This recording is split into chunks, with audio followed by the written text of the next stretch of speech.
아주 한국 사람들이 많이 했던 얘기가 있습니다. 지금은 거의 잊어버려서 고전에 가까운 얘기일 겁니다.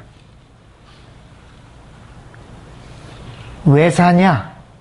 하고 물어봅니다. 그렇게 되면 사람들이 한참 있다가 어떻게 되느냐 보려고 살지, 이렇게 얘기를 합니다. 왜 그런 말이 유행을 했을까요? 사람은 누구나 다 일생 동안 무엇이 진정한 행복인지 그 행복을 찾아서 헤매면서 그 행복을 얻기 위해서 자신의 가진 모든 것을 다 희생하면서 일생을 보내게 되는 겁니다.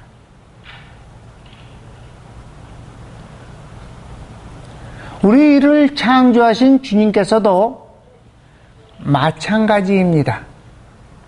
어떻게 하면 창조하신 인류가 진정한 행복을 찾아서 살 수 있을까? 이 땅에서와 저 세계에서 그렇게 살 수 있을까? 그것을 위해서 모든 것을 다 바치시는 겁니다. 그래서 2000년 전에는 이 땅에 사람의 몸으로 오셔서 헌신하신 겁니다.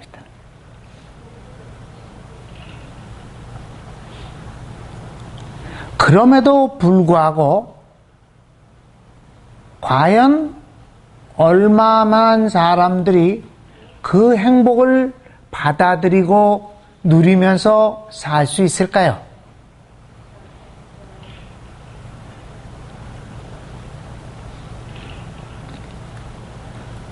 누구나 다 행복의 기준이 다릅니다. 이것은 그 사람이 가지고 있는 영적인 상태에 따라서 그 행복의 기준이 다 다른 겁니다.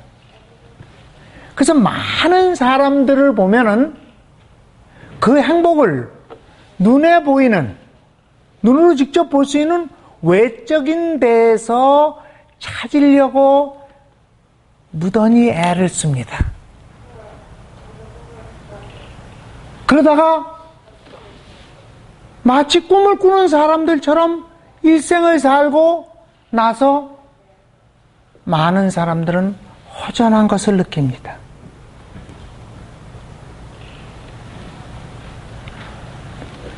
그러면서 두 가지 부류의 사람들이 나타나게 됩니다. 하나는 아이, 다 이렇게 사는 거지 뭐 하고 자포자기하거나, 아니면 그래도 뭔가 여지까지 산 것이 잘못됐다고 생각을 하고 다시 찾아보려고 노력을 합니다. 그러나 선하게 살면서 그 안에서 진정한 행복을 찾는 사람은, 특히 그런 사람들 가운데 기독교인들은 그 행복을 찾는 기준이 하나님 말씀에서 찾아보려고 애쓰는 것이 다른 겁니다. 그것이 기독교인이냐 아니냐를 가르는 겁니다.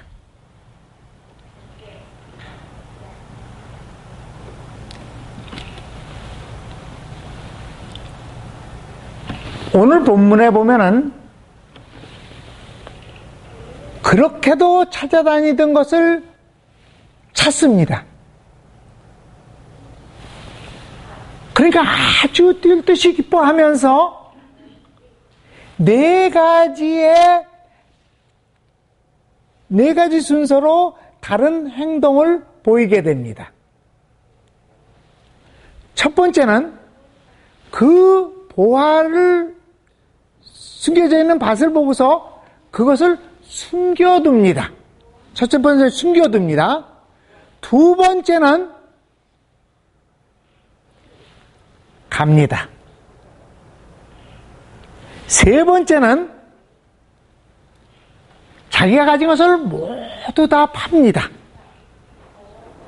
그리고 네 번째는 그 밭을 산다고 되어 있습니다. 그러니까 이 행복을 찾는 방법은 네 단계를 거쳐서 우리가 찾아질 수가 있다고 볼 수 있습니다.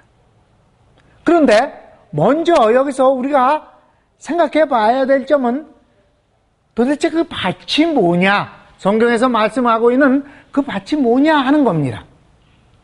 여기서 밭은 우리가 성경을 읽다 보면 많은 데서 좋은 밭, 나쁜 밭, 돌짝밭, 가시밭 이렇게 나오듯이 우리의 마음을 의미합니다. 우리의 마음 안에는 교회가 있습니다. 그러니까 그 교회를 상징하는 겁니다. 그리고 그런 마음들이 모인 바로 이 교회가 외형적인 교회가 되는 겁니다. 그래서 교인들은 교인이라 한다면은 이런 사람들이 교인입니다.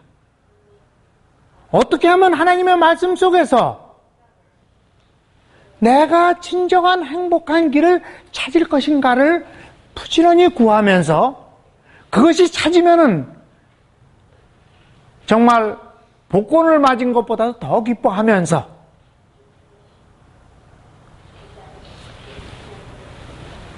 그것을 간직하고 그렇게 살아가는 겁니다.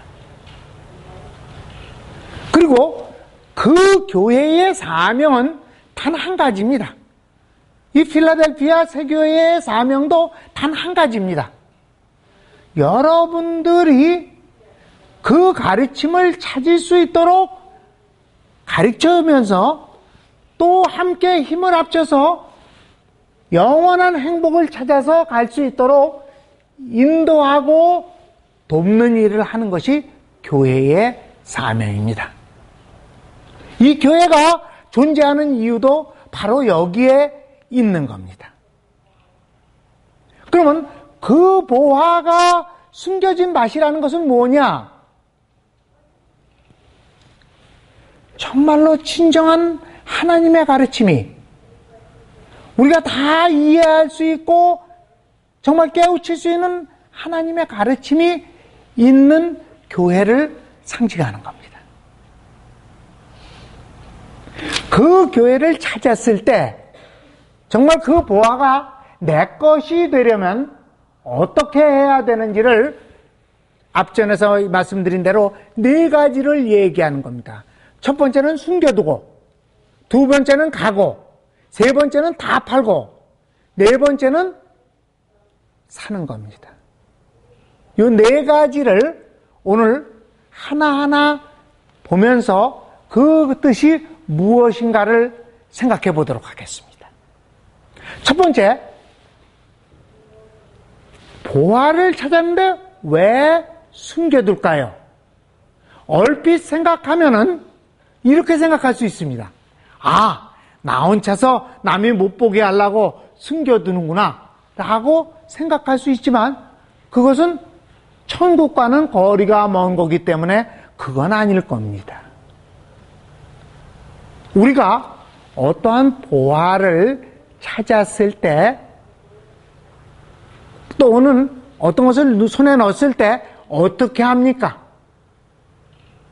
그것이 너무나도 소중하니까 아마 여러분들은 은행의 비밀 공부로 갈지도 모릅니다. 근데 한번 이런 이야기를 그래서 본 적이 있습니다. 일본 사람의 이야기인데요. 일본 사람이 분재, 반사이라고 그러죠. 반사이를 굉장히 좋아해요. 사랑해요. 근데 어쩌다가 소나무 반사이 하나를 구했습니다. 무려 여기 돈으로 $300,000를 주고 산 겁니다. 이 사람이 얼마나 이게 구해하든지 이 사람의 쓴 그 글을 보니까 2, 3일 되는 여행도 못 떠났다고 하는 겁니다. 그만큼 소중하게 다루는 것이 바로 숨겨두는 겁니다. 숨겨두고 갑니다. 여러분들 성경에 보면 간다는 얘기가 참 많이 나옵니다. 중풍병자를 고쳐줬을 때도 어떡합니까? 예수님께서 이렇게 얘기를 합니다. 내 침상을 들고 가라. 이렇게 얘기를 합니다. 그래서 간다라는 것은 그렇게 산다 그런 말입니다. 그렇게 사는 사람에게는 두 가지의 작용이 꼭 따릅니다. 첫 번째 작용은 다 파는 작용입니다. 그리고 두 번째 작용은 사는 작용입니다. 자, 여기서 판다라는 것은 무엇을 팔겠습니까?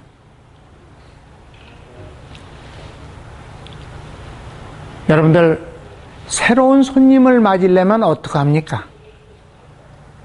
새로운 손님을 맞기 위해서는 굉장히 열심히 와서 청소를 합니다. 오늘도